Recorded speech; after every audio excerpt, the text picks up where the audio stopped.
Clara visite à la maison de ses grands-parents pour trier leurs affaires après leur décès. Dans le salon, elle trouva une photo de famille accrochée au mur, capturant un moment heureux du passé. Mais à chaque fois qu'elle la regardait, elle remarquait une personne supplémentaire qu'elle n'avait pas vue auparavant. D'abord un petit garçon, puis une femme âgée, et enfin un homme mystérieux avec des yeux sombres. Inquiète, Clara inspecta la photo de plus près, mais chaque regard détourné révélait une nouvelle figure dans le cadre. En l'espace de quelques minutes, la photo était remplie de visages inconnus, leurs regards fixés sur elle avec une intensité glaciale.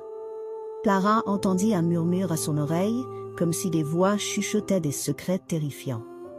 Elle sentit une main froide se poser sur son épaule. En se retournant, elle découvrit que les visages des inconnus dans la photo avaient pris vie, la regardant avec une terreur palpable. Clara poussa un cri et tenta de retirer la photo du mur. Mais elle était désormais scellée, la pièce s'assombrissant autour d'elle. Clara, horrifiée, tenta de retirer la photo du mur, mais ses doigts glissèrent sur la surface froide, comme si elle était scellée par une force invisible. Les visages dans la photo semblaient se rapprocher, leurs expressions se faisant plus menaçantes. La lumière vacilla et un frisson glacial parcourut son échine.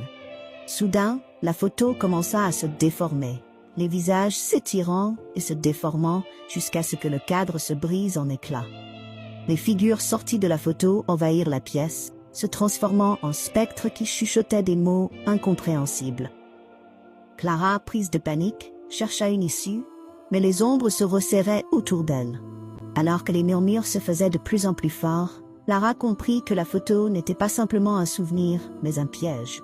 Chaque regard curieux l'avait condamnée à rejoindre les âmes emprisonnées. Les spectres l'entourèrent, et dans un cri silencieux, Clara disparut, laissant derrière elle un cadre vide et un salon désormais silencieux, marqué par une présence sinistre.